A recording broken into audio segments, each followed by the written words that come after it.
Venez à ma suite, dit le Seigneur, et je vous ferai pécheurs d'hommes.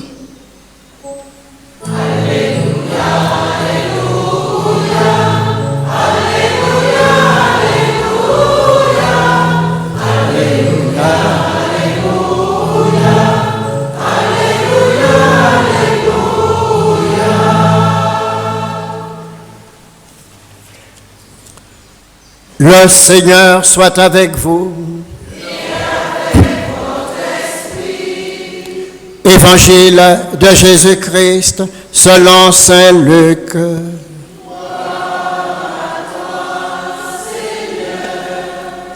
En ce temps-là, la foule se pressait autour de Jésus pour écouter la parole de Dieu. Tandis qu'il se tenait au bord du lac de Génézareth, il vit 2 barques qui se trouvaient au bord du lac. Les pêcheurs en étaient descendus et lavaient leurs filets. Jésus monta dans une des barques qui appartenait à Simon et il lui demanda de s'écarter un peu du rivage. Puis il s'assit et de la barque, il enseignait les foules. Quand il eut fini de parler, il dit à Simon, « Avance au large et jetez votre filet pour la pêche. » Simon lui répondit, « Maître, nous avons peiné toute la nuit sans rien prendre. Mais sur ta parole, je vais jeter les filets. » Et l'ayant fait, ils capturèrent une telle quantité de poissons que leurs filets allaient se déchirer. Ils firent signe à leurs compagnons de l'autre barque de venir les aider. Ceux-ci vinrent et ils remplirent les 2 barques à tel point qu'elles enfonçaient. À cette vue, Simon-Pierre tomba aux genoux de Jésus en disant, « Éloigne-toi de moi, Seigneur, car je suis un homme pécheur. » En effet, un grand effroi leur avait saisi, lui et tous ceux qui étaient avec lui, devant la quantité de poissons qu'ils avaient pêchés, et de même Jacques et Jean, fils de Zébédée, les associés de Simon.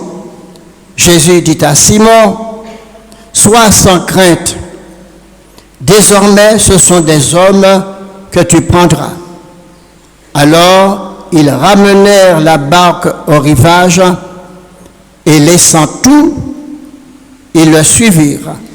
Acclamons la parole de Dieu. Louange à toi, Seigneur Jésus.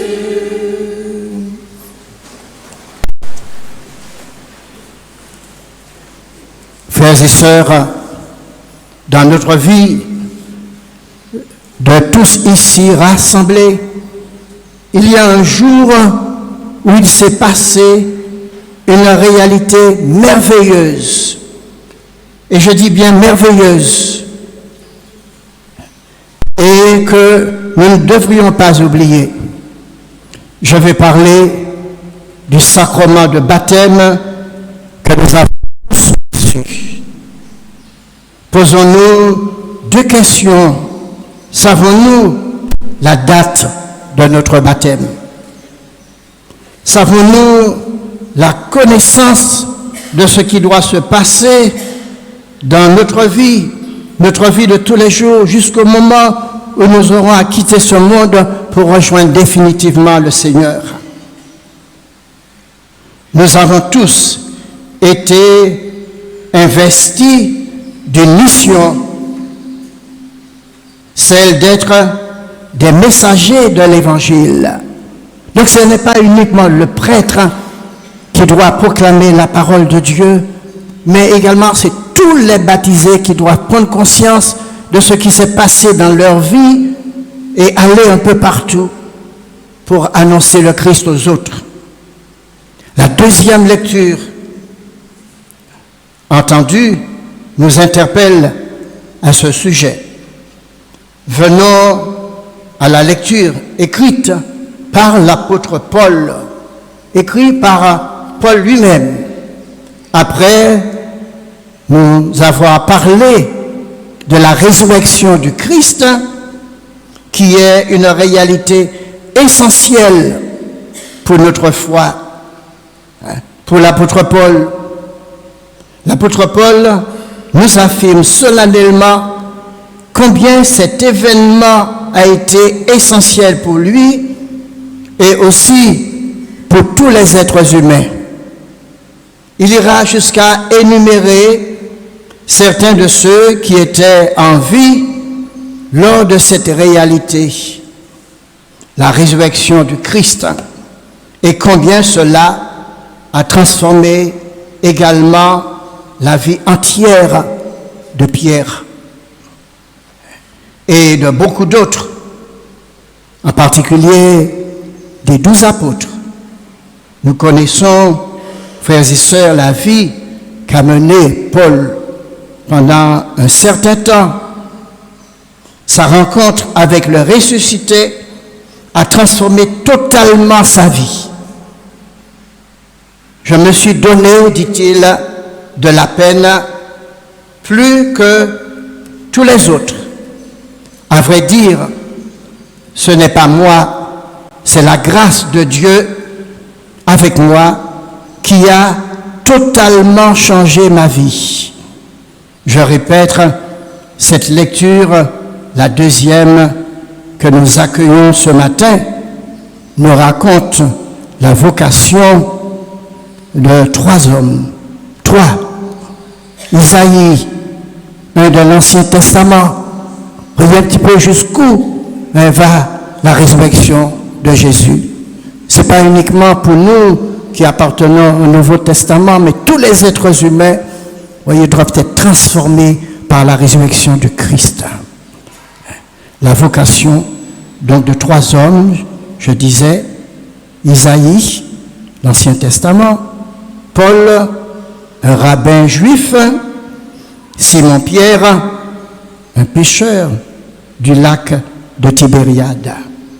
Nous ne pouvons pas rester inertes, enfermés sur nous-mêmes quand nous entendons ce matin, en ce moment même, combien le Christ nous dit ce que nous devons faire, notre agir de chrétien. Et quel que soit notre âge, une fois qu'on a rencontré le Christ, on a tous une responsabilité, pas seulement dans l'Église, mais dans le monde qui est le nôtre. Oui, il y a une vérité qui nous concerne tous, petits et grands. Même si c'est difficile parfois à admettre, arrêtons-nous un moment et voyons notre vie de tous les jours. Il nous arrive de dire que nous n'avons rien à nous reprocher. Nous sommes comme tous les autres des chrétiens fidèles aux offices du dimanche. Comme d'habitude, nous serons présents à la célébration du carême et aux fêtes de Pâques. On a l'impression que cela s'arrête là, parce qu'on vient tous les dimanches à la messe. Bon bien, à ce moment-là, frères et sœurs, on n'a aucune responsabilité. La question que nous devrions tous nous poser à un moment donné de notre vie est celle-ci. Notre référence est-elle, oui ou non, uniquement de faire comme tout le monde? Je vais à la messe et puis une fois qu'on a quitté la messe, frères et sœurs, ça n'a rien à voir avec notre vie. La messe du dimanche, notre prière personnelle de tous les jours, on en fait, mais ça ne va pas plus loin.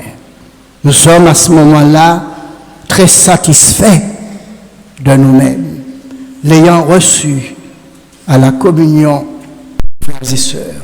Le Christ présent au milieu de nous nous pose à tous la question suivante.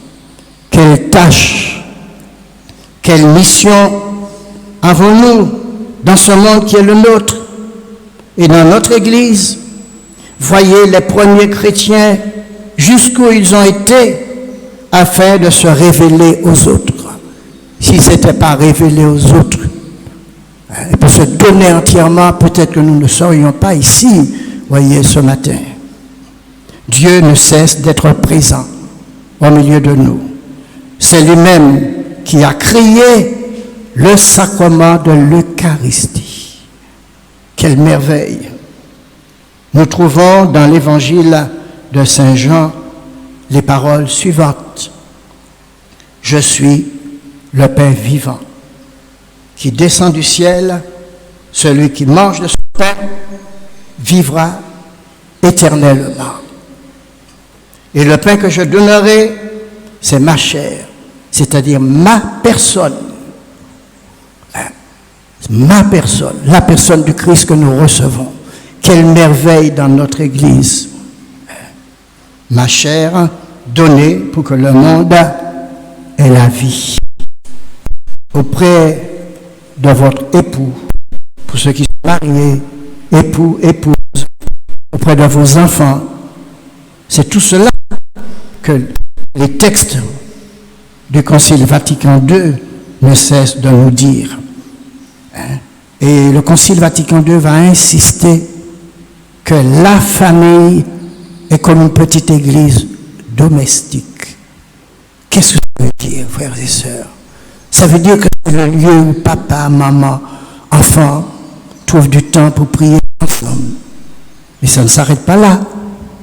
C'est-à-dire, puisqu'ils ont le projet de venir à l'Eucharistie, les textes qui seront proclamés devraient être lus par les parents, papa, maman, enfants, puis écoutez.